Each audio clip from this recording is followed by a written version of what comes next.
Al subir los escalones de la funeraria, podía sentir cada mirada que se volvía en mi dirección. Habían pasado 15 años desde el día en que mi padre me dijo que hiciera mis maletas y no volviera jamás. Mis manos temblaban, no solo por el dolor, sino por la anticipación de lo que me esperaba tras esas puertas. El aroma de los lirios, las flores favoritas de mi madre, me golpeó como un recuerdo que había intentado enterrar, y por un momento dudé, insegura de si realmente pertenecía allí después de tanto tiempo. Al entrar, el silencio cayó brevemente, antes de que los susurros se apresuraran a llenar el espacio. Mi hermana, Clara, estaba de pie al frente, vestida, impecablemente de negro, su postura tan rígida como siempre. Cuando sus ojos se encontraron con los míos, resopló audiblemente y luego se inclinó para susurrarle a una tía que apenas ocultaba su sonrisa burlona. Mira quien finalmente decidió arrastrarse de vuelta, la vergüenza de la familia. Dijo con voz lo suficientemente alta para que media sala la escuchara. Seguí caminando, no por orgullo, sino porque detenerme habría significado derrumbarme. Me senté en la última fila, sola, mientras los recuerdos surgían. Mi madre cepillándome el pelo, su perfume, el sonido de su risa. Ninguno de ellos encajaba con las caras frías que me rodeaban ahora. No había venido por ellos. Había venido por ella.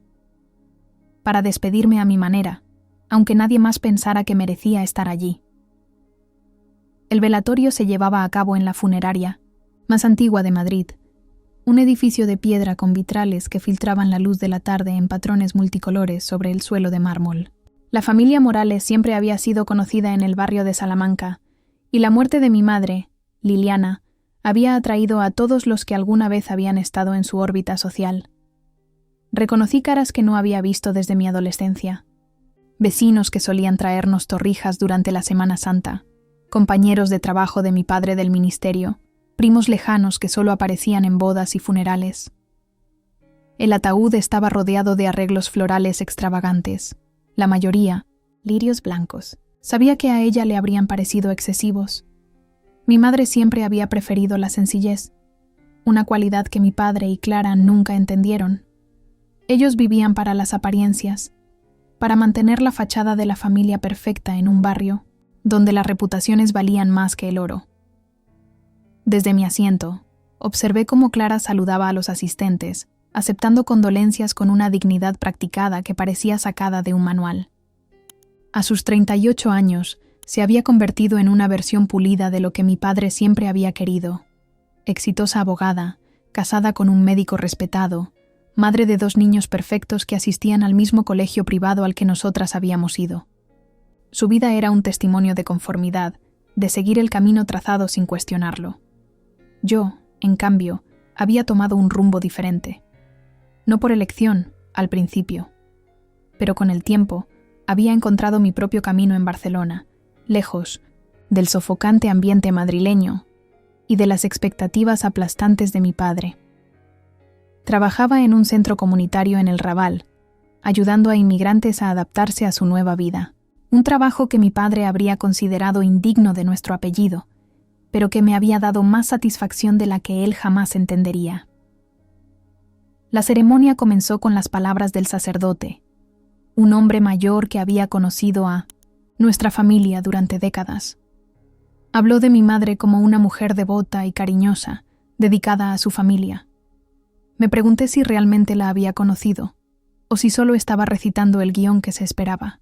Mi madre había sido mucho más compleja. Una mujer inteligente atrapada en un matrimonio que la fue apagando lentamente.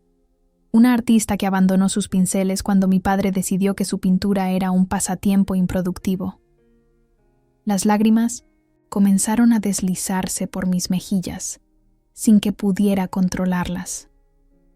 No lloraba solo por su muerte, sino por todas las conversaciones que nunca tuvimos, por los años perdidos, por la madre que podría haber sido si hubiera tenido el valor de desafiar a mi padre como yo lo hice. Una mano se posó sobre mi hombro, sobresaltándome. Era mi tía Pilar, la hermana menor de mi madre. A diferencia de los demás, su rostro no mostraba desprecio, sino una compasión genuina. «Elena», susurró, sentándose a mi lado. «Me alegra que hayas venido. Ella habría querido que estuvieras aquí». Sus palabras fueron como un bálsamo, el primer gesto de amabilidad en una sala llena de juicios silenciosos. Pilar siempre había sido diferente del resto de la familia, más parecida a mi madre en su gentileza. Durante mis primeros años de exilio, me había enviado pequeñas sumas de dinero cuando podía, siempre a escondidas de mi padre. ¿Cómo? ¿Estaba ella al final?, pregunté, mi voz apenas audible. «En paz», respondió Pilar, apretando mi mano. «Y pensando en ti, más de lo que imaginas». Quise preguntarle más, pero Clara se había dado cuenta de nuestra conversación y nos miraba con evidente desaprobación desde el frente de la sala. Pilar se alejó discretamente, dejándome de nuevo con mis pensamientos y mis recuerdos. A medida que la ceremonia avanzaba, me sumergí en imágenes del pasado. Tardes en el retiro cuando mi madre y yo alimentábamos a los patos. Noches de verano en la terraza de nuestro piso donde me enseñaba las constelaciones. Domingos perezosos en los que hacíamos churros con chocolate mientras mi padre y Clara asistían a misa.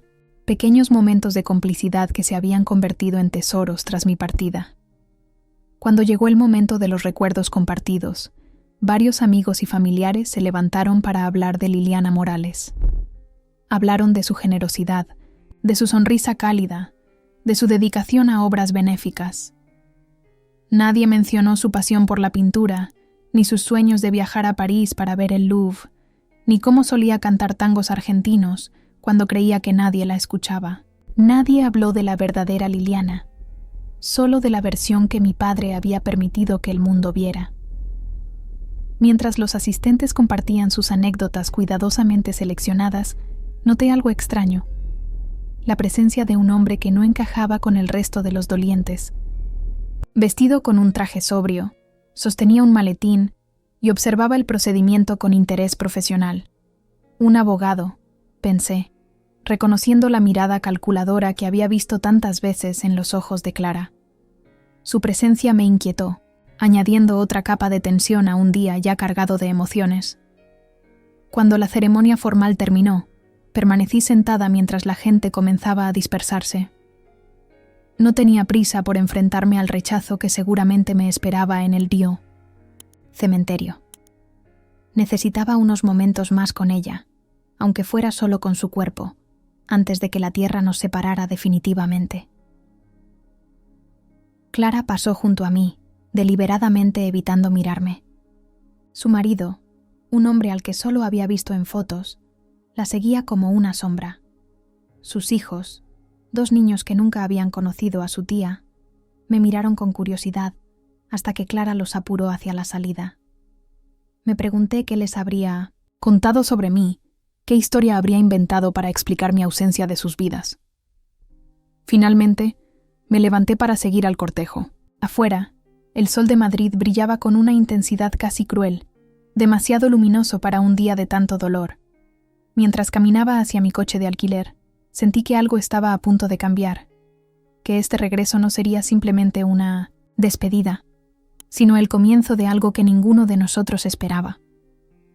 Tenía 20 años cuando mi padre me echó de casa, una decisión tomada tras una acalorada discusión sobre una carta de rechazo de la universidad. Él dijo que carecía de ambición, que era una vergüenza para su apellido, y Clara, siempre la hija perfecta, permaneció callada, observando desde el marco de la puerta con una mezcla de lástima y satisfacción. Pasé noches en sofás de amigos, trabajé en cafeterías, me abrí camino a través de empleos temporales. Nunca hubo una llamada desde casa, ni siquiera de mi madre, quien, yo creía, no tenía otra opción que acatar mi destierro. Aquella noche lluviosa de noviembre quedó grabada en mi memoria como una cicatriz que nunca termina de sanar. Mi padre, Antonio Morales, siempre había sido un hombre de principios inquebrantables, formado en la rigidez de la España postfranquista, donde el honor familiar y las apariencias lo eran todo. Para él, mi decisión de rechazar la carrera de derecho que él había elegido para seguir estudios de trabajo social era una traición imperdonable. No era solo una elección académica, era un desafío directo a su autoridad patriarcal. «En esta casa se hace lo que yo digo», había gritado, su voz retumbando en las paredes del comedor donde tantas cenas familiares silenciosas habían transcurrido. «Si no puedes respetar mis decisiones, si insistes en desperdiciar tu vida con esas tonterías idealistas, entonces no mereces llevar mi apellido». Mi madre intentó intervenir, con su voz suave que apenas se alzaba por encima del estruendo de Mont-Saint-Saëns, la tormenta fuera. «Antonio, por favor, es solo una niña, está buscando su camino. Tiene 20 años. A su edad yo ya mantenía a mi familia. ¿Y tú?». Se volvió hacia mí con ojos que no reconocían a su propia hija. «Tienes hasta mañana para recoger tus cosas. No quiero verte más en esta casa». Clara observaba desde la seguridad de su posición privilegiada. 3 años mayor que yo, ya había completado su carrera de derecho con honores, siguiendo el camino trazado por mi padre sin una sola desviación. Estaba comprometida con Javier, el hijo de un colega de mi padre, un matrimonio conveniente que fortalecería la posición social de la familia. Mientras yo hacía mi maleta esa noche, ella se quedó en la puerta de mi habitación. «Siempre tienes que llevar la contraria, ¿verdad, Elena?», dijo, no con maldad, sino con una genuina incomprensión. ¿Era tan difícil simplemente hacer lo que papá quería? «No todos podemos ser como tú, Clara», respondí, metiendo apresuradamente mi ropa en una maleta. «Algunos necesitamos respirar». La mañana siguiente, mi madre me encontró en la cocina antes del amanecer. Me abrazó con fuerza, deslizando un sobre en el bolsillo de mi chaqueta. «No es mucho», susurró, «pero te ayudará al principio. Te llamaré cuando pueda». Nunca lo hizo. El sobre contenía 5.000 pesetas y una pequeña medalla de San Antonio que había pertenecido a su madre. Salí de aquella casa en el barrio de Salamanca con una maleta y el corazón roto, sabiendo que dejaba atrás no solo mi hogar, sino una parte de mí misma. Madrid, la ciudad que me había visto crecer, se convirtió en un laberinto de recuerdos que dolían demasiado para permanecer. Con el dinero de mi madre apenas tuve suficiente para un billete de autobús a Barcelona y una semana en una pensión, cerca de las Ramblas. Barcelona fue mi salvación y mi purgatorio. Una ciudad lo suficientemente grande para perderme en ella, lo suficientemente distinta de Madrid para comenzar de nuevo. Los primeros meses fueron un ejercicio de supervivencia pura. Trabajé sirviendo tapas en un bar del Raval, limpiando apartamentos turísticos, repartiendo folletos bajo el sol inclemente. Compartí piso con 3 chicas sudamericanas que me enseñaron a estirar cada peseta, a cocinar con lo mínimo, a encontrar alegría incluso en los días más oscuros. Poco a poco, construí algo parecido a una vida. Me matriculé en cursos nocturnos mientras trabajaba durante el día. Conocí a personas que habían sido expulsadas de sus propias familias por razones similares o peores. Hijos de militares que se negaron a seguir la tradición familiar. Chicas, de pueblos pequeños que huyeron de matrimonios arreglados. Jóvenes cuya sexualidad era inaceptable para sus padres conservadores. En sus historias encontré ecos de la mía, y en su resiliencia, inspiración. A los 23 años conseguí mi primer trabajo en un centro comunitario del Raval, un barrio multicultural, donde las necesidades sociales eran tan diversas como urgentes. Trabajaba con inmigrantes recién llegados, muchos de ellos marroquíes y latinoamericanos, que luchaban por adaptarse a un país que no siempre los recibía con los brazos abiertos. Veía en sus ojos el mismo desarraigo que sentía en mi corazón, la misma determinación de construir algo nuevo de las cenizas de lo perdido. Durante esos años, hubo momentos en los que casi llamé a casa. Días de Navidad en los que el teléfono público me llamaba como una sirena. Cumpleaños de mi madre, en los que compraba tarjetas que nunca envié. Noches en las que el vino barato me daba el valor que me faltaba durante el día. Pero siempre recordaba el silencio de mi madre aquella noche, la satisfacción en los ojos de Clara, la sentencia inapelable de mi padre, y el orgullo, ese compañero fiel del dolor, me impedía dar el primer paso. Sin embargo, nunca dejé de pensar en ella. Me preguntaba si las arrugas alrededor de sus ojos se habrían profundizado, si seguía plantando geranios en la terraza, si todavía canturreaba mientras cocinaba paella los domingos. A veces, cuando pasaba por una perfumería, me detenía a oler su perfume favorito, agua de rosas, y por un momento estaba de nuevo en su abrazo, pequeña y segura, y amada sin condiciones. Con los años, mi vida en Barcelona tomó forma y sustancia. A los 28 me ascendieron a coordinadora del programa de integración en el centro comunitario. Había terminado mis estudios y comenzado un posgrado en mediación intercultural. Tenía amigos, un pequeño apartamento en Gracia que había logrado comprar con un préstamo, incluso algunas relaciones que, aunque no prosperaron, me enseñaron que aún era capaz de abrirme al afecto. De vez en cuando, recibía noticias de Madrid a través de mi tía Pilar. Ella me visitaba discretamente cuando venía a Barcelona, trayendo pequeños retazos de la vida que había dejado atrás. Me contó sobre la boda de Clara, sobre el nacimiento de sus hijos, sobre cómo mi padre se había jubilado, pero seguía manteniendo su influencia en el ministerio. Y me hablaba de mi madre, siempre con un tono de tristeza que me hacía sospechar que había más de lo que decía. No es feliz, Elena, me confesó durante su última visita, hace apenas un año. Nunca se recuperó de tu partida. Tiene tus fotos escondidas en un cajón. Las mira cuando tu padre no está. Te ha buscado en internet, ¿sabes? Tiene recortes de ese artículo que publicaron sobre tu trabajo con los refugiados sirios. Esas canastone palabras despertaron en mí una esperanza que creía muerta hacía tiempo. Quizás, pensé, podría intentar contactarla directamente, sin pasar por mi padre.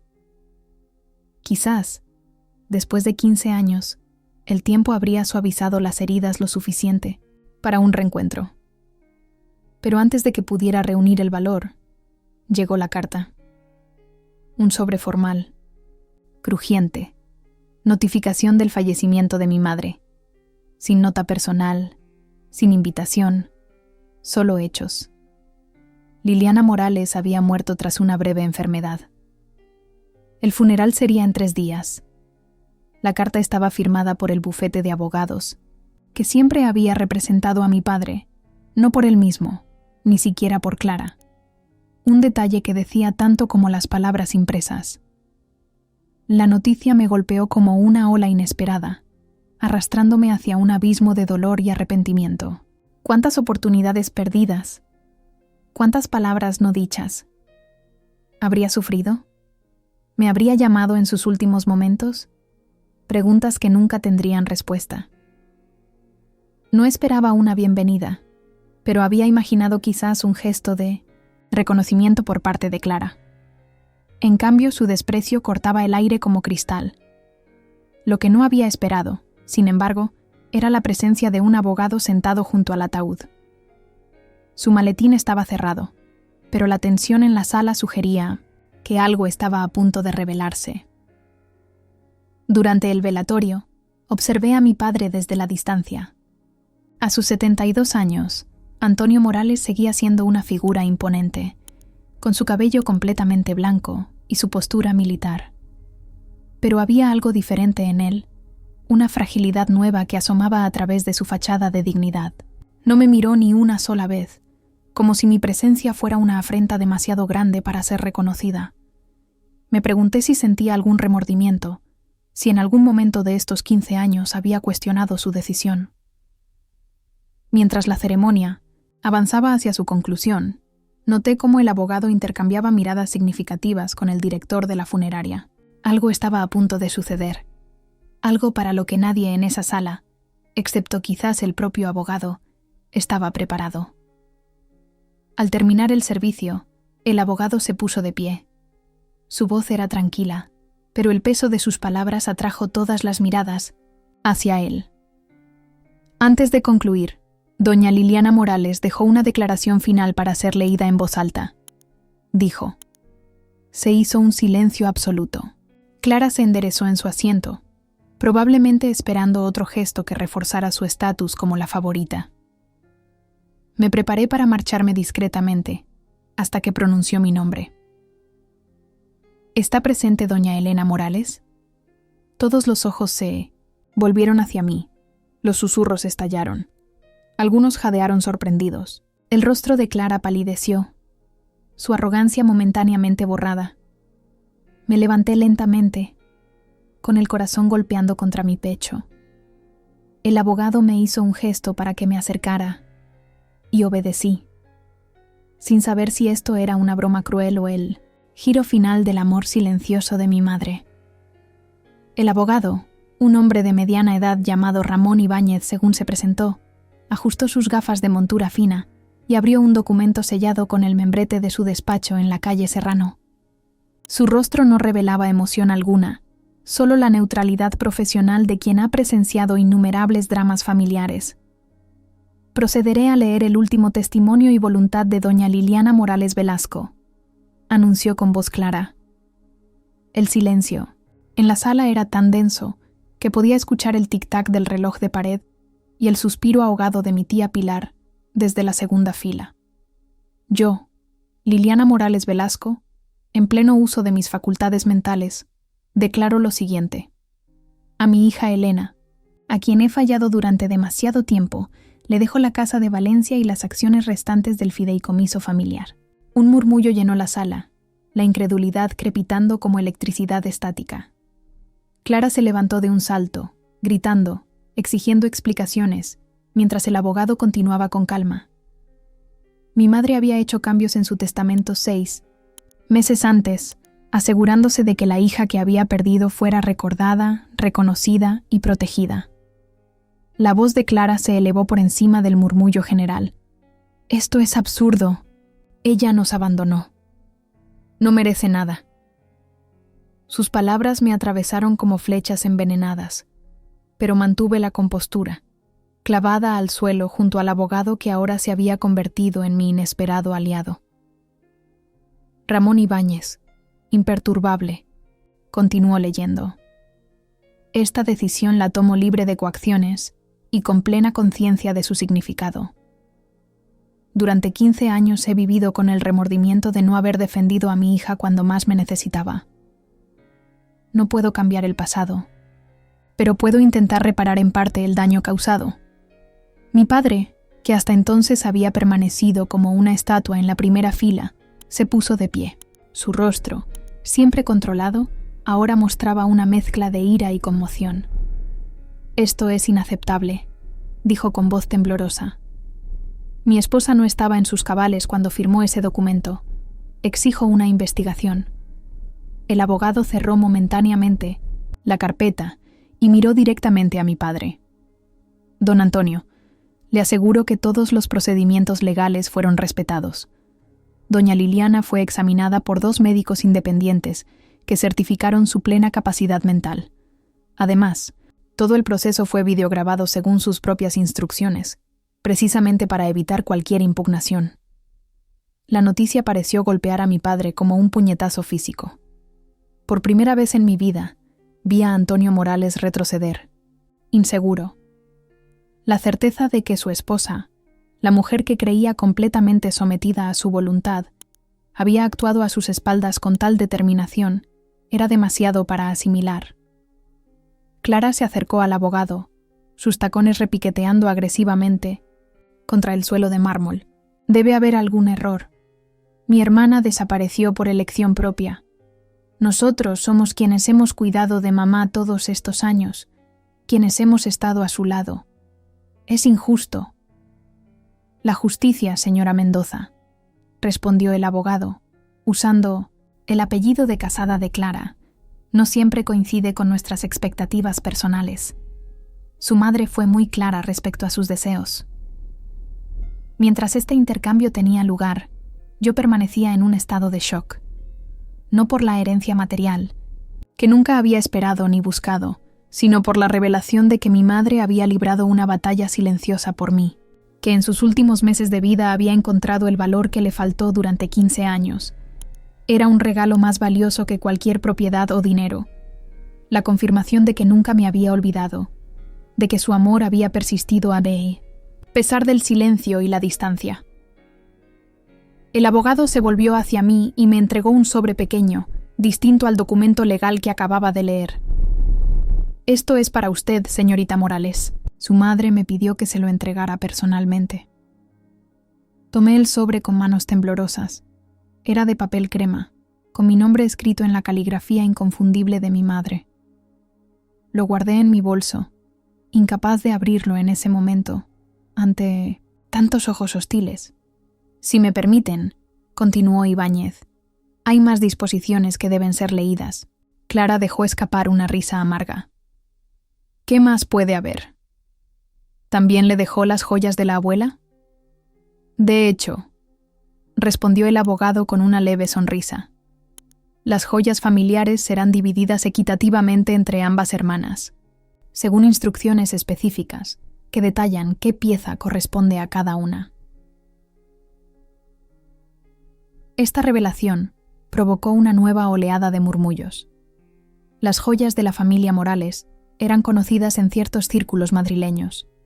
Piezas antiguas de valor, tanto sentimental como económico, transmitidas por generaciones de mujeres. Que mi madre hubiera decidido compartirlas conmigo, la hija desterrada, era otra declaración poderosa.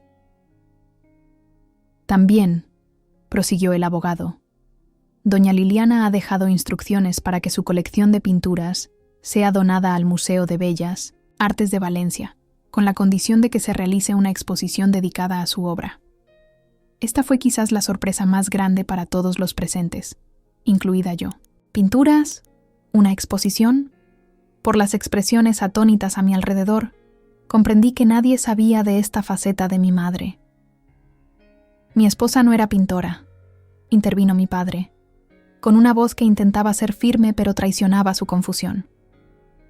«Al contrario, don Antonio», respondió Ibáñez. «Su esposa retomó la pintura hace 8 años, cuando le diagnosticaron su primera crisis cardíaca. Trabajó en secreto, alquilando un estudio cerca de la Plaza de Colón. Produjo más de 40 obras que han sido evaluadas favorablemente por varios críticos de arte. Tengo aquí las valoraciones y los datos de contacto del estudio». Mientras el abogado continuaba con los detalles técnicos de la herencia, yo intentaba procesar esta revelación. Mi madre, la mujer silenciosa y complaciente que recordaba, había encontrado una voz a través del arte que mi padre le había prohibido. Había creado una vida secreta, un espacio de libertad dentro de su jaula dorada. Y ahora, a través de su muerte, me invitaba a conocer esa parte de ella que nunca pude ver. Clara se había desplomado en su asiento, su rostro una máscara de incredulidad y rabia.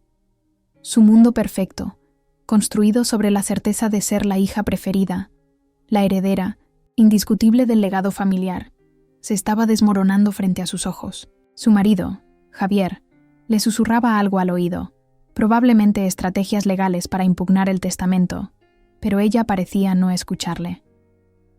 Mi padre permanecía de pie, pero algo había cambiado en su postura. Sus hombros, siempre tan orgullosamente erguidos, ahora se curvaban ligeramente.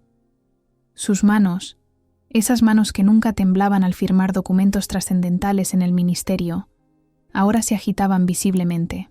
Por primera vez, vi a Antonio Morales como lo que realmente era, un hombre viejo enfrentado a las consecuencias de decisiones tomadas desde el orgullo y la inflexibilidad. El abogado Ibáñez terminó su lectura con una cláusula final que cayó como una bomba en la sala. Por último, es mi deseo que mi funeral sea un momento de reconciliación.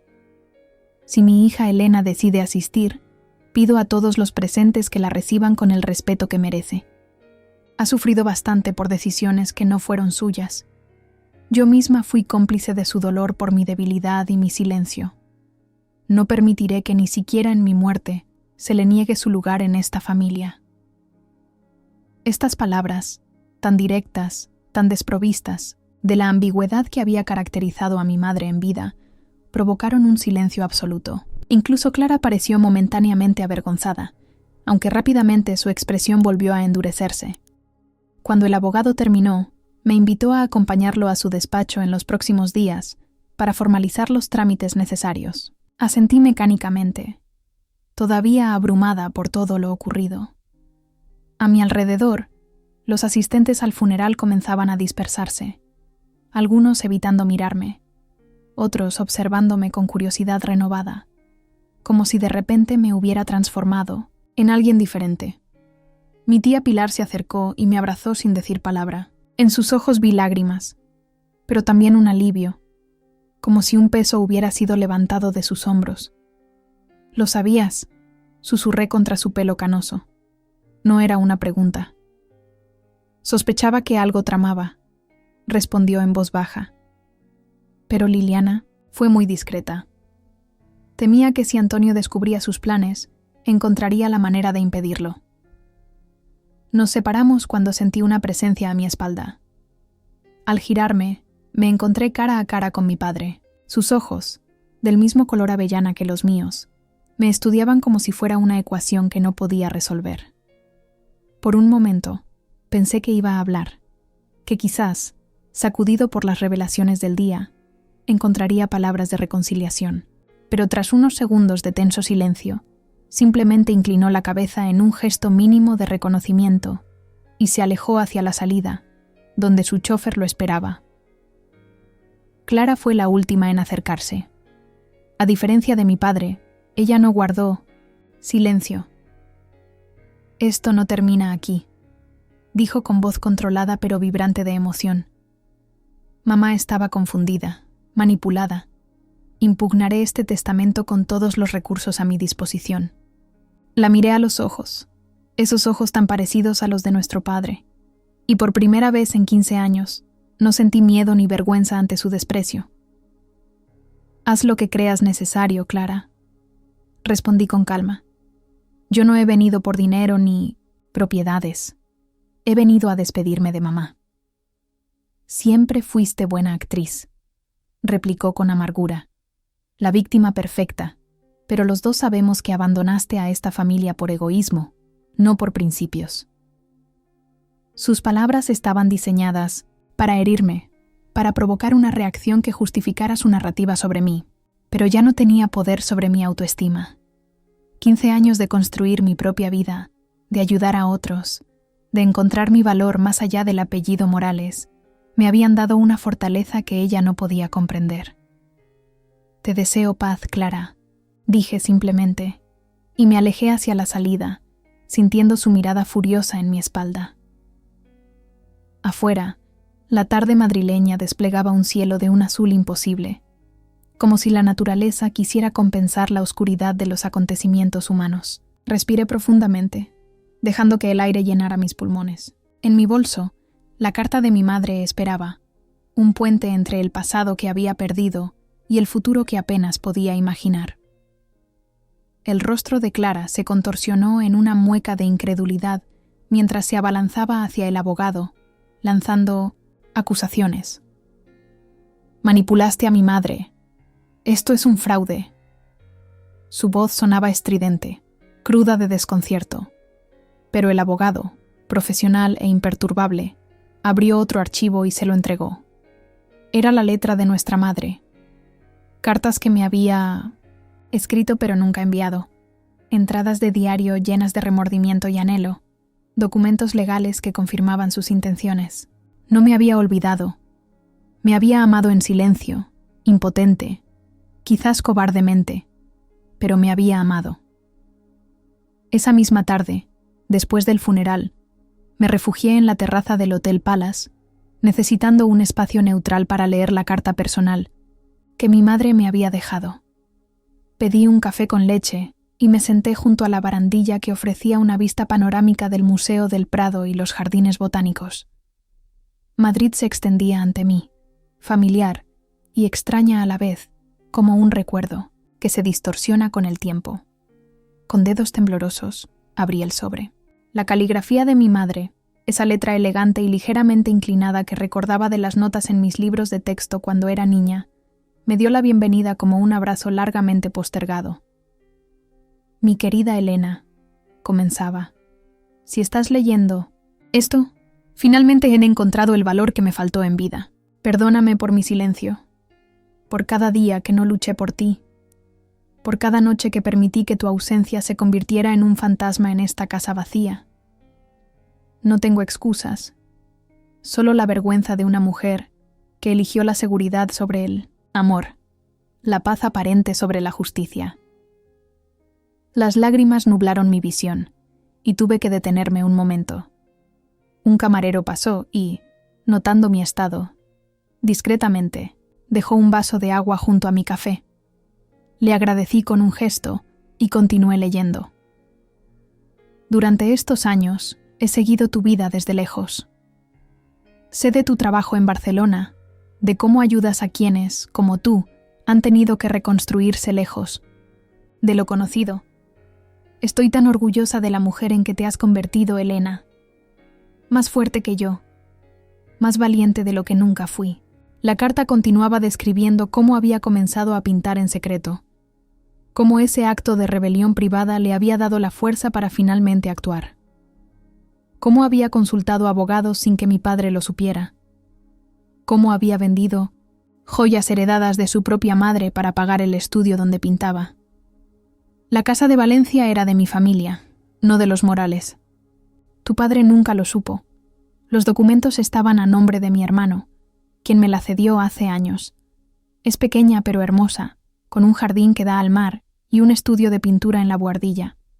Allí encontrarás parte de mí que nunca pude mostrarte. Quizás, a través de mis cuadros, puedas conocer a la madre que debería haber sido. Mientras leía estas palabras, la furia de Clara cobró un nuevo significado. No era solo por la herencia material lo que la enfurecía. Era la evidencia de que nuestra madre había sido mucho más de lo que todos pensaban. Que bajo la apariencia de sumisión había existido una mujer con deseos y voluntad propios. Una revelación que cuestionaba la narrativa familiar que Clara había aceptado y perpetuado durante toda su vida. Cuando terminé de leer, guardé la carta cuidadosamente en mi bolso y me quedé contemplando la ciudad.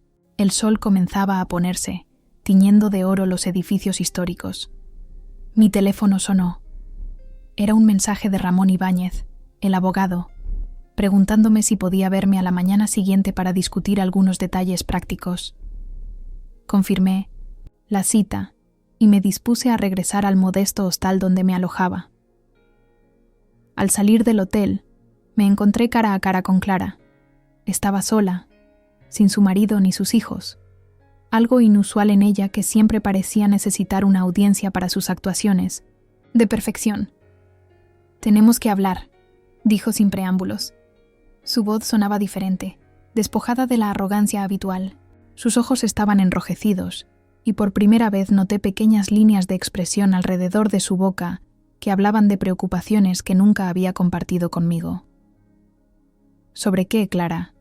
¿Sobre cómo vas a impugnar el testamento? No. Aquí, respondió, mirando alrededor como si temiera ser reconocida. Vamos a algún sitio más privado. Dudé. Parte de mí quería rechazarla, devolverle aunque fuera una fracción del dolor que me había causado con su complicidad silenciosa, pero otra parte, quizás la que había aprendido a escuchar historias difíciles en el centro comunitario, sentía curiosidad por lo que podría decir cuando no estaba interpretando su papel habitual. Está bien, accedí finalmente. Conozco un lugar. La llevé a una pequeña cafetería en la calle Moratín, un establecimiento discreto frecuentado principalmente por escritores y artistas, lejos de los círculos sociales que ella solía frecuentar. Nos sentamos en una mesa del fondo, y durante unos minutos incómodos, ninguna habló. Clara jugueteaba con la servilleta, doblándola y desdoblándola con dedos nerviosos que contradecían su habitual compostura. No sabía lo de las pinturas, dijo finalmente.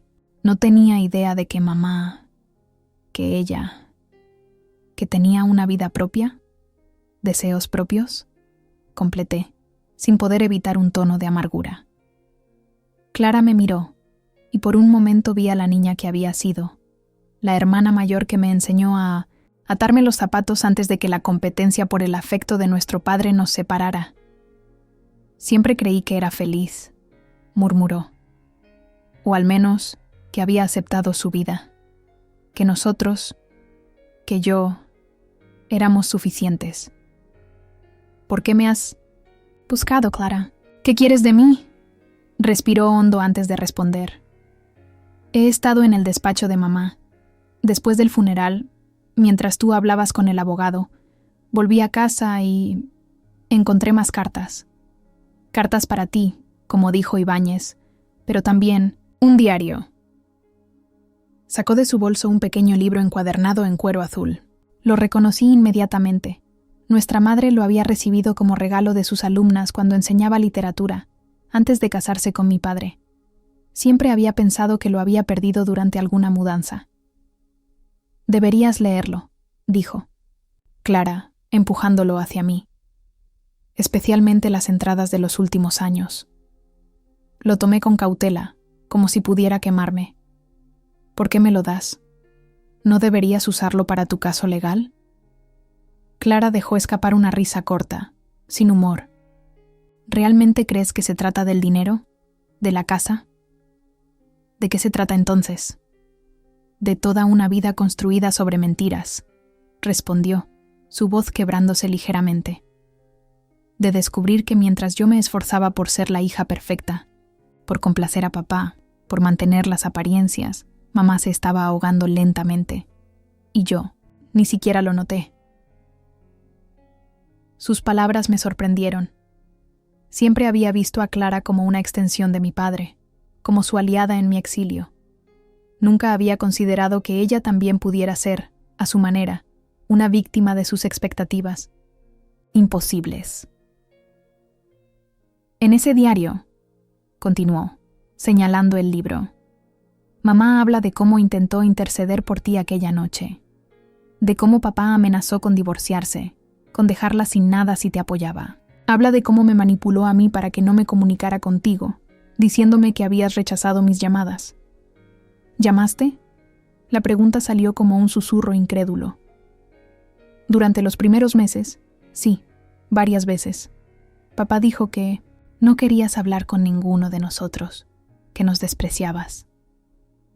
Clara se pasó una mano por el pelo, un gesto que delataba su agotamiento emocional. Y yo le creí, porque era más fácil que aceptar que habíamos hecho algo imperdonable. Ellie. Camarero se acercó a tomar nuestro pedido. Clara pidió un té, yo un vino tinto. Cuando se alejó, continuamos nuestra conversación en voces bajas, como conspiradores compartiendo secretos peligrosos. ¿Qué quieres de mí, Clara?, repetí. ¿Absolución? ¿Perdón? ¿Que renuncie a la herencia? Quiero la verdad, respondió, simplemente. Toda mi vida he vivido según las reglas de papá. He sido quien él quería que fuera. Y ahora descubro que mamá tenía esta vida secreta. Que tú construiste algo significativo lejos de nosotros. Me siento como si hubiera estado viviendo en una obra de teatro, interpretando un papel sin cuestionar nunca el guión. La miré. Realmente la miré. Quizás por primera vez en décadas. Vi las líneas de tensión alrededor de sus ojos, la rigidez en sus hombros que hablaba de una vida sosteniendo peso invisible. Vi a una mujer que, como yo, había sido moldeada por las expectativas de Antonio Morales, aunque de maneras muy diferentes. No puedo darte las respuestas que buscas, Clara, dije finalmente. Tendrás que encontrarlas por ti misma. Pero puedo contarte mi verdad, si realmente quieres escucharla. Quiero escucharla, asintió. Y por primera vez en 15 años, sentí que quizás, solo quizás, había un puente posible sobre el abismo que nos separaba. Mientras la noche caía sobre Madrid, comenzamos a hablar, no como la hija perfecta y la desterrada, no como herederas enfrentadas, sino como dos mujeres intentando reconstruir la historia fragmentada de una familia que nunca fue lo que aparentaba. Después del servicio, me quedé atrás mientras la sala se vaciaba. El abogado se acercó, colocando una pequeña caja en mis manos. Dentro había recuerdos, una pulsera de dijes de mi infancia, fotografías con notas garabateadas en el reverso y una carta final dirigida a mí. Las palabras de mi madre eran tentativas, pero llenas de remordimiento.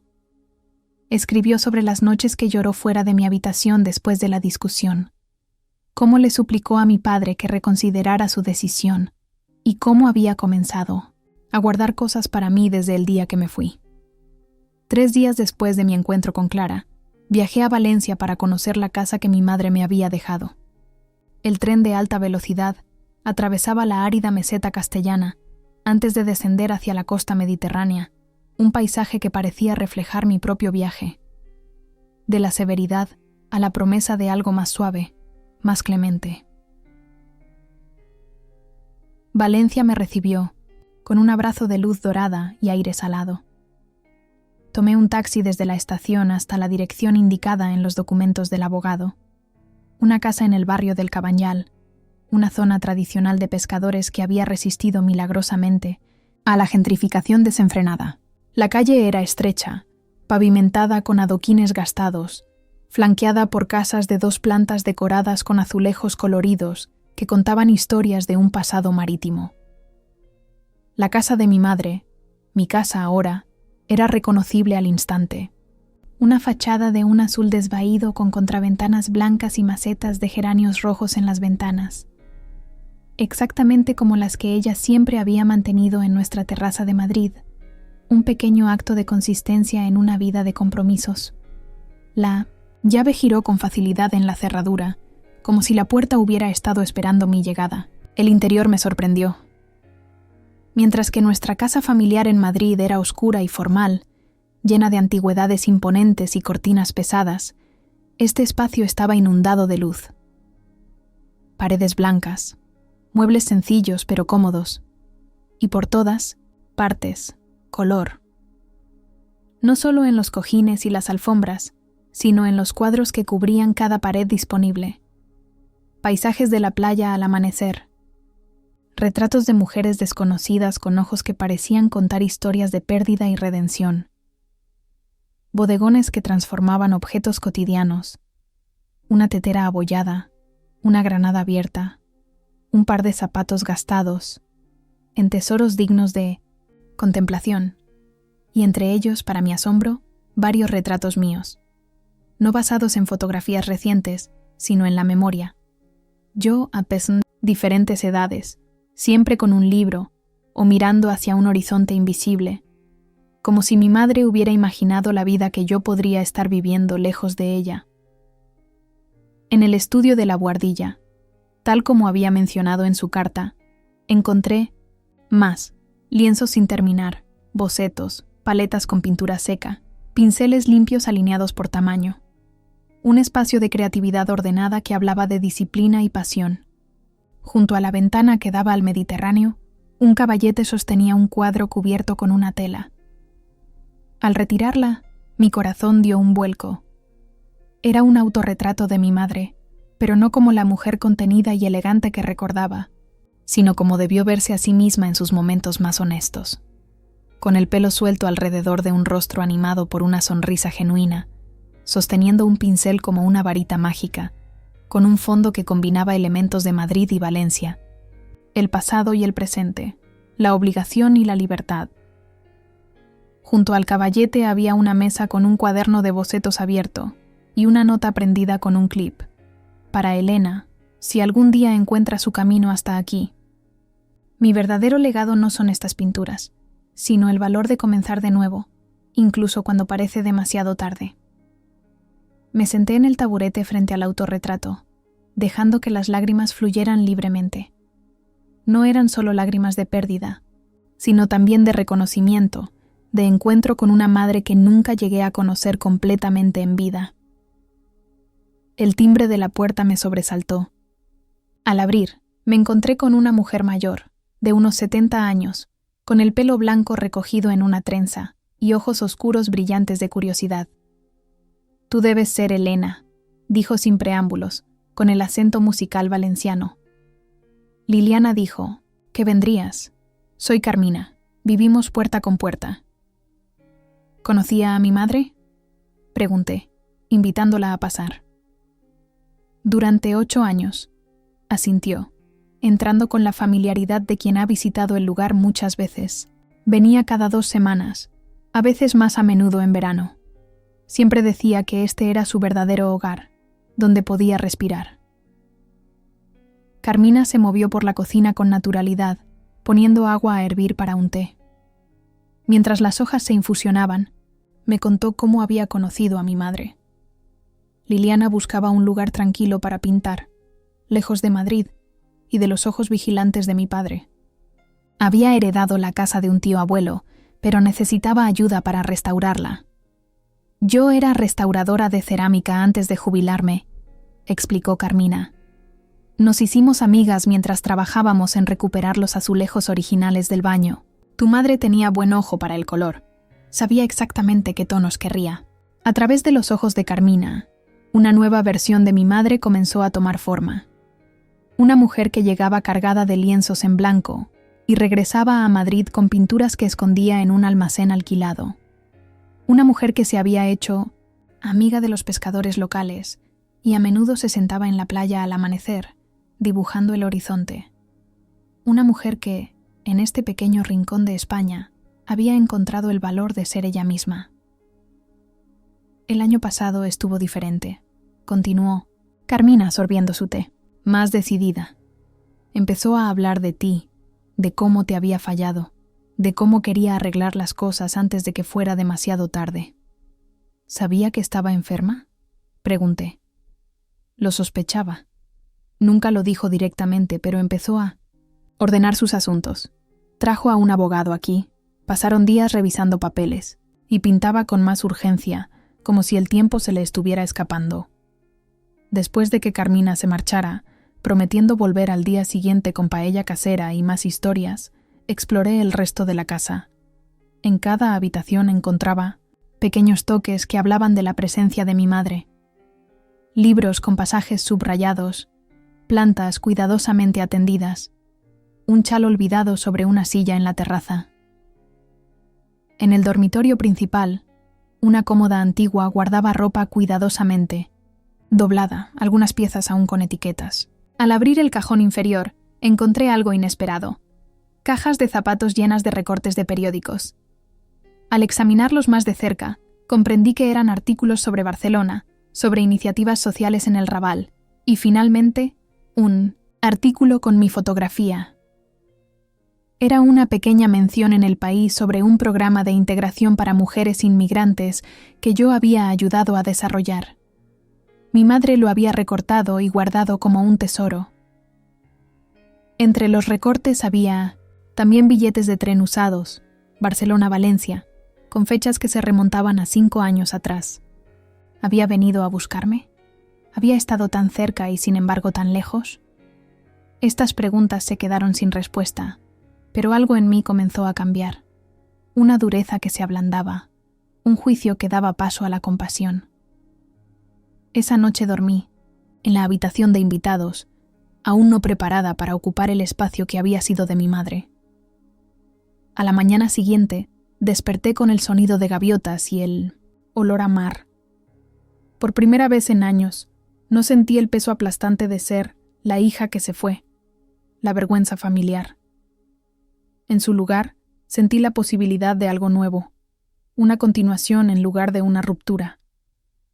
Pasé la mañana explorando el barrio, dejando que los colores y sonidos del Cabanyal me envolvieran. Los vecinos me saludaban como si me conocieran, algunos incluso mencionando a mi madre con sonrisas cálidas. En un pequeño café frente al mar, el dueño se negó a cobrarme. «Tu madre pintó ese cuadro para nosotros», dijo, señalando un luminoso paisaje marino en la pared principal. «Siempre tendrás una mesa aquí». De regreso a la casa, mi teléfono sonó. Era Clara. «¿Cómo es?», preguntó sin saludar. su voz extrañamente desprovista de hostilidad. «Es ella», respondí, sabiendo que mi hermana entendería. «Está en todas partes aquí, la verdadera ella». Un silencio, y luego: «He estado leyendo más del diario. Elena, no sé cómo vivir con esto, con lo que le hicimos. No fuimos nosotras, Clara. Éramos niñas atrapadas en la dinámica que él creó. Pero yo continué con ello, incluso de adulta.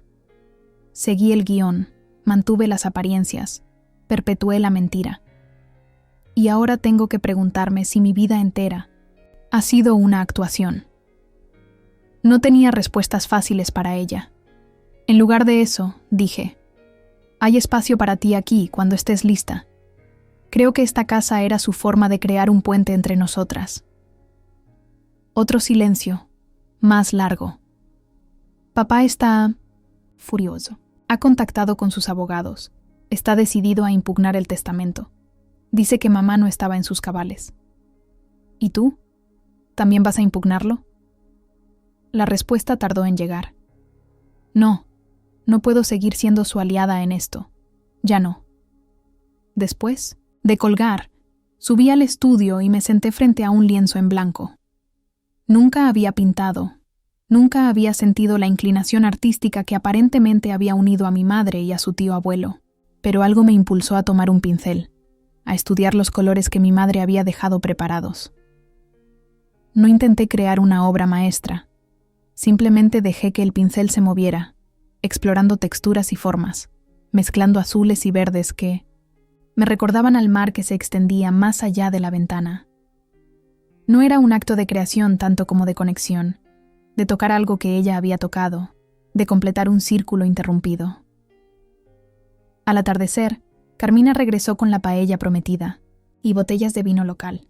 Comimos en la terraza, con la brisa marina refrescando el aire aún cálido, y ella compartió más historias. Cómo mi madre había ayudado a organizar una exposición para artistas locales. Cómo había defendido el barrio contra planes de cientos en demolición que amenazaban su carácter histórico. Cómo había encontrado aquí una comunidad que la aceptaba sin expectativas ni juicios. «¿Te quedarás?», preguntó Carmina mientras recogíamos los platos. «No lo sé», respondí honestamente. «Tengo una vida en Barcelona, un trabajo que significa mucho para mí». «No tienes que elegir», dijo con una sabiduría tranquila. «Este lugar estará aquí cuando lo necesites, como estaba para ella. A veces necesitamos espacios diferentes para las diferentes partes de nosotros mismos». Esa noche, sentada en la terraza con el sonido de las olas como banda sonora, abrí el pequeño libro que Clara me había dado, el diario de mi madre. Comencé a leer, no desde el principio, sino desde el final, desde los últimos meses de su vida. Las páginas estaban llenas de reflexiones sobre el tiempo perdido, pero también de un extraño optimismo, una determinación de arreglar lo que pudiera antes de que fuera demasiado tarde. La última entrada, fechada apenas un mes antes de su muerte, decía simplemente: «He hecho los arreglos. La casa será para Elena, un lugar donde pueda sanar, donde quizás algún día pueda perdonarme. Clara tiene su vida en Madrid, pero espero que encuentre su propio camino hacia la libertad. Antonio nunca entenderá, pero ya no vivo para su aprobación. He perdido tanto tiempo, pero estos últimos años pintando junto al mar me han enseñado que nunca es demasiado tarde para comenzar a vivir con autenticidad». Cerré el diario, presionándolo contra mi pecho como si pudiera absorber su esencia, su fuerza tardía pero real. No había regresado para reclamar un lugar en la familia. Había regresado para recuperar una parte de mí misma. La hija que había sido borrada, la mujer en que me había convertido en el exilio, y la madre que había intentado, de la única manera que conocía, alcanzarme a través de los años y abrazarme nuevamente. Pasaron los meses. Clara no se puso en contacto conmigo, aunque vi su nombre en la correspondencia legal impugnando el testamento. No importaba. No tenía deseos de una batalla en los tribunales. La ley estaba de mi lado, pero mi paz no dependía de eso. Me concentré, En la casa, la transformé en un refugio comunitario, un espacio seguro para mujeres con historias como la mía. Con cada pared pintada, cada rincón desempolvado, sentía que una parte de mi viejo dolor se aliviaba. El otoño valenciano llegó con una suavidad que Madrid nunca conocía, una transición gentil de los calores estivales a una templanza dorada. Había decidido tomarme una excedencia de 6 meses de mi trabajo en Barcelona para establecerme en la casa del Cabanyal, siguiendo un impulso que no podía nombrar pero que sentía con certeza. No era nostalgia ni obligación, sino algo más orgánico. La sensación de que este lugar contenía piezas de un rompecabezas que había estado intentando completar toda mi vida adulta. Las semanas después del funeral habían sido un torbellino legal. Como Clara había advertido, mi padre movilizó un ejército de abogados para impugnar el testamento. Alegaba que mi madre había estado mentalmente incapacitada, manipulada, quizás incluso coaccionada. Pero Ramón Ibáñez había sido meticuloso. La previsión de mi madre incluía evaluaciones psicológicas, testimonios videograbados, documentación exhaustiva que dejaba claro que Liliana Morales había actuado con plena conciencia y determinación. Clara, sorprendentemente, retiró su nombre de la demanda después de nuestra conversación en Madrid. Esto provocó una ruptura con mi padre, que resonó en los círculos sociales madrileños como un pequeño escándalo. La hija perfecta, finalmente desafiando al patriarca. Según me contó mi tía Pilar, que ahora me llamaba regularmente, Clara se había mudado temporalmente a un apartamento en el centro, lejos de la mansión familiar en Salamanca, llevándose a sus hijos pero dejando a su marido en un limbo de confusión. Mientras los abogados intercambiaban argumentos y contraargumentos, yo me dedicaba a dar nueva vida a la casa de Valencia.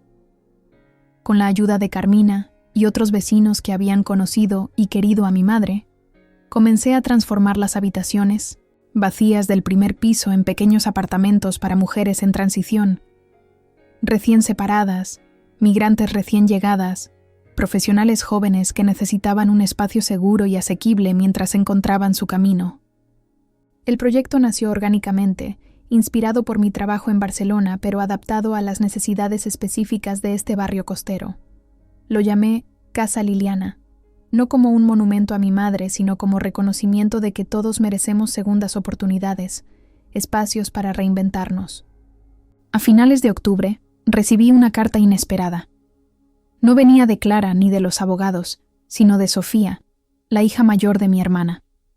A sus 15 años, escribía con una madurez sorprendente. Querida tía Elena, espero que esté bien llamarte. Así. Mamá no sabe que te escribo, aunque creo que lo sospecharía si supiera que he pedido tu dirección a la tía Pilar. He crecido escuchando sobre ti como una especie de figura mítica, la tía rebelde que desafió al abuelo y desapareció. Ahora entiendo que la historia es mucho más complicada. Mamá ha cambiado desde el funeral de la abuela. Ya no parece tan segura de todo, ya no sigue cada regla sin cuestionarla. A veces la encuentro mirando las viejas fotos familiares y llorando. Cuando le pregunto qué pasa, dice que está recalculando. Mi padre no lo entiende. Creo que están teniendo problemas. Me preguntaba si podría visitarte en Valencia algún fin de semana. Quiero conocerte, saber quién es realmente mi tía Elena, no la versión que me han contado. Mamá dice que has creado un lugar para mujeres que necesitan empezar de nuevo. Suena importante. Con cariño, Sofía Mendoza Morales. La carta me dejó sin aliento. Que la hija de Clara, criada en el ambiente hermético de privilegio y conformidad que yo había rechazado, buscara conectar conmigo parecía un giro que ni siquiera mi madre podría haber anticipado. Le respondí el mismo día, invitándola a visitarme cuando quisiera, prometiéndole que su madre sería bienvenida también si decidía acompañarla. 2 semanas después, un sábado por la mañana, un taxi se detuvo frente a la casa. Esperaba ver solo a Sofía, pero cuando la puerta se abrió, Clara bajó también. Se veía diferente, sin el traje formal que solía ser su armadura, vestida, con jeans y una camisa sencilla, el pelo recogido descuidadamente en lugar de su habitual peinado perfecto. Parecía más joven y, paradójicamente, más cansada. «Espero que no te importe», dijo a modo de saludo, con una voz que intentaba ser firme pero revelaba nerviosismo. Sofía insistió, y yo, bueno, creo que ya es hora. Las invité a pasar, agradecida por la presencia de Carmina, que había venido temprano para ayudarme a preparar el almuerzo. Su calidez mediterránea suavizó la tensión inicial mientras mostrábamos la casa a nuestras visitantes. Sofía, una adolescente alta y delgada con los ojos curiosos de mi madre, se enamoró instantáneamente del estudio de pintura. ¿Puedo intentarlo?, preguntó, señalando los lienzos en blanco. «Por supuesto», respondí. «Todo lo que hay aquí está para ser usado». Mientras Sofía experimentaba con las pinturas bajo la tutela paciente de Carmina, Clara y yo salimos a la terraza. El mar brillaba bajo el sol de octubre, un azul intenso que parecía imposible para la estación. «Es precioso», admitió Clara. «Entiendo por qué mamá amaba este lugar». «¿Cómo estás?», pregunté, ofreciéndole una copa del vino, local que Carmina siempre insistía en que tuviéramos a mano. Clara tomó un sorbo largo antes de responder. Perdida, después de leer el diario de mamá, después de ver lo que había construido aquí en secreto, es como si hubiera estado viviendo en una realidad paralela. Todo lo que creía importante, la posición social, complacer a papá, mantener las apariencias, parece hueco ahora. ¿Y Javier?, me había preguntado sobre su marido, recordando cómo siempre habían parecido más socios que enamorados. No, lo entiende. Para él, esto es solo una crisis de mediana edad, algo que superaré. No ve que estoy cuestionando los cimientos mismos de nuestra vida. Suspiró, mirando hacia el horizonte. He pedido una excedencia en el bufete. Estoy pensando en reorientar mi carrera hacia el derecho de familia. Quizás trabajar con mujeres que necesitan escapar de situaciones como la de mamá. Su confesión me sorprendió. Clara siempre había sido la abogada corporativa por excelencia, defendiendo los intereses de grandes empresas sin cuestionamientos éticos. Este giro hacia lo social, hacia lo humano, revelaba una evolución que nunca habría anticipado. ¿Y papá? ¿Cómo ha tomado todos estos cambios? La expresión de Clara se endureció. No hablamos. Ha amenazado con desheredarme, como hizo. Contigo. Parece que es su única herramienta cuando no puede controlar a sus hijas. Dejó escapar una risa corta, sin humor. Lo irónico es que ya no me importa. Durante años viví temiendo decepcionarlo, y ahora que finalmente lo he hecho, siento más alivio que miedo. Esa noche cenamos los 4 en la terraza. Carmina había preparado un arroz negro con mariscos que Sofía devoró con entusiasmo adolescente. La conversación fluyó sorprendentemente fácil, sin las capas de resentimiento y pretensión que siempre habían caracterizado nuestras interacciones familiares. Sofía nos contó sobre su interés en el arte. Supongo que lo heredé de la abuela, y cómo había estado ocultando sus dibujos por miedo a la desaprobación de su abuelo. «Ya no tienes que esconderte», le dijo Clara, en un tono que sugería, que se lo decía tanto a su hija como a sí misma. Antes de acostarse, Sofía me mostró algunos de sus bocetos, retratos principalmente, con un talento crudo pero innegable, para capturar la esencia de sus sujetos. ¿Crees que podría venir? ¿Algunos fines de semana? ¿Para aprender a pintar de verdad? Esta casa siempre estará abierta para ti, respondí, sintiendo una conexión con esta sobrina que acababa de conocer, pero que ya parecía parte de mi vida. Después de que Sofía se retirara a la habitación de invitados, Clara y yo nos quedamos solas en la terraza. La noche había traído una brisa fresca pero no desagradable, y el sonido del mar proporcionaba una banda sonora rítmica a nuestra conversación. «He retirado mi firma de la demanda de papá», dijo finalmente. Después de nuestra última conversación, en Madrid no podía seguir siendo parte de eso. Lo que mamá hizo fue valiente. Tarde quizás, pero valiente. ¿Crees que ganará?, pregunté, refiriéndome a la batalla legal que mi padre seguía librando. No, Ibáñez hizo un trabajo impecable. Papá está luchando por principio, no porque realmente necesite esta casa o el dinero. Es sobre control, siempre lo ha sido. Nos quedamos en silencio un momento, cada una perdida en sus pensamientos. Finalmente, Clara habló de nuevo, su voz apenas audible sobre el sonido de las olas.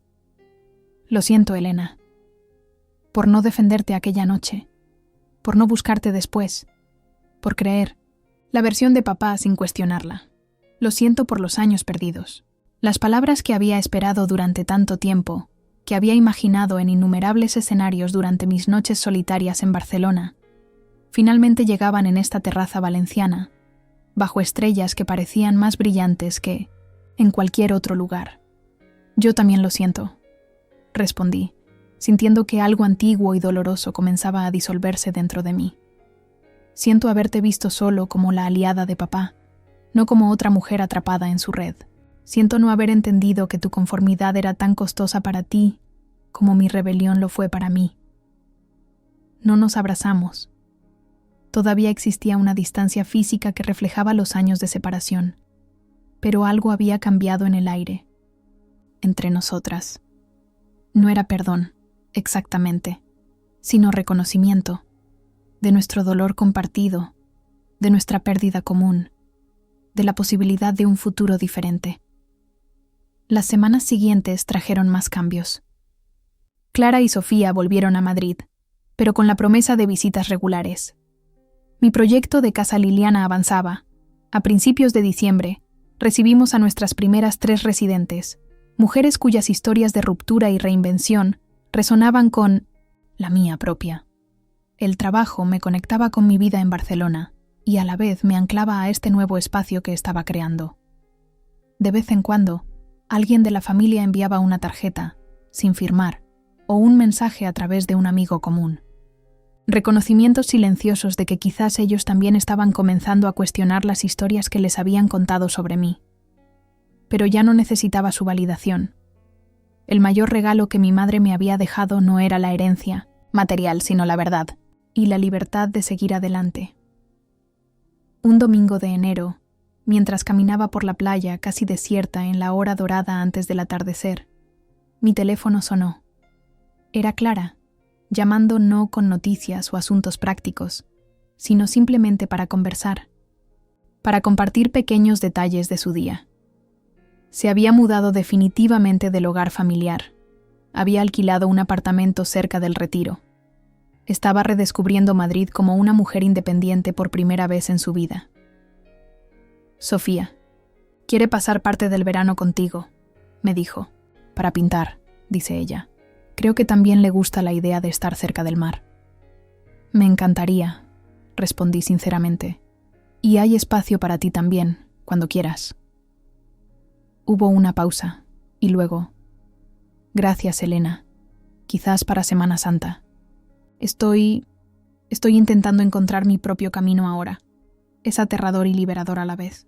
Después de colgar, continué mi paseo, observando cómo el sol comenzaba su descenso hacia el horizonte, pintando el cielo en tonos de naranja y rosa que mi madre habría querido capturar. Pensé en cómo las vidas pueden divergir y reconectarse, en cómo el dolor puede, con tiempo y verdad, transformarse en algo más ligero, más respirable. De pie en la orilla, con las olas lamiendo mis pies, sentí por primera vez en años que pertenecía a algún lugar, no a una familia que me había expulsado, sino a la vida que había reconstruido de las cenizas, con dignidad, memoria y el último susurro de mi madre resonando en mi corazón. Lo siento, nunca dejé de quererte. El agua fría contra mis pies me ancló al presente, recordándome que la historia no había terminado, que, de hecho, apenas comenzaba. Una nueva página, un lienzo en blanco esperando a ser llenado con colores que solo ahora estaba aprendiendo a mezclar. Perdón, verdad, esperanza y la posibilidad siempre presente de reinvención.